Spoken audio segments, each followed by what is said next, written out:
Il y a eu, même si les gens ne s'en rendent pas compte, je me dis que même le Sénégal, au Sénégal, pour le cas qui nous concerne, il y a eu beaucoup d'évolution. Le 2011 l'a démontré, 2012, tout ce qu'il y a eu. Et de plus en plus, vous voyez que les jeunes, les citoyens, ils s'organisent à travers beaucoup de mouvements citoyens qui défendent des causes. Aujourd'hui, on parle de France Dégage, on parle de beaucoup d'autres mouvements, ou même certains mouvements des intellectuels, des jeunes intellectuels qui ont produit un ouvrage qui dit « Politisez-vous ». Okay?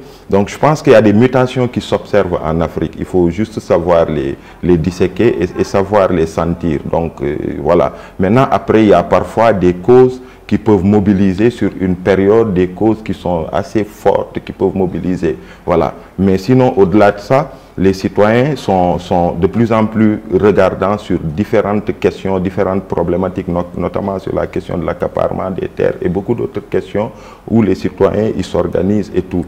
Mais cette organisation, au-delà de ces causes qui sont parfois spectaculaires, qui attirent les médias, de plus en plus les citoyens ils s'organisent aussi sur des causes citoyennes. Je donne l'exemple juste, notre exemple là, on travaille avec 30 associations de la banlieue de Dakar qui travaillent sur des questions d'assainissement de quartier. Vous allez dans certains quartiers, ils sont en train, par leur propre initiative. Vous ne faites pas que lutter? Non, non, non, non, non. Ils aménagent des espaces verts, okay? Ils plantent des arbres. J'ai eu des images de Porokhan, hein, où les jeunes de Porokhan, ils ont pris des fûts qu'ils ont coupés, ils ont peint, ils ont mis NTS et qu'ils ont distribué dans les écoles. Ça aussi, c'est des choses qui ne sont pas visibles dans les médias, mais qui de plus en plus sont en train de faire tache d'huile un peu partout. Moi, quand je suis une fois, en allant à Tamba, je suis arrivé à Kaffrine, vers la station Total. Sur les deux allées, j'ai vu des fûts roses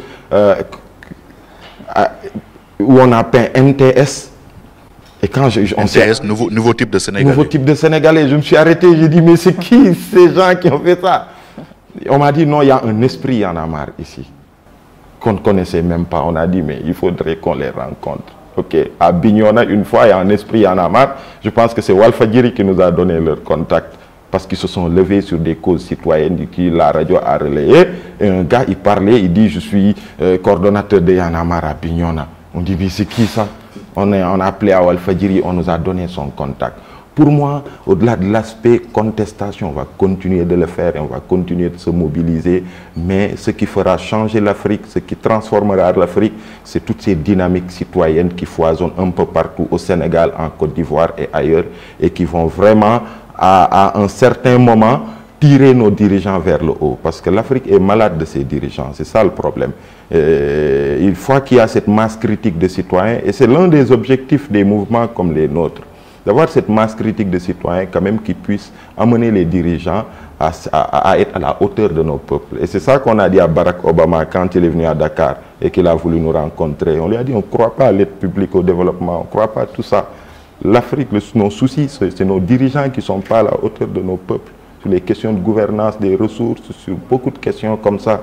Et vraiment, c'est sur ça que nous travaillons dans nos mouvements et puis dans le cadre de ce réseau panafricain.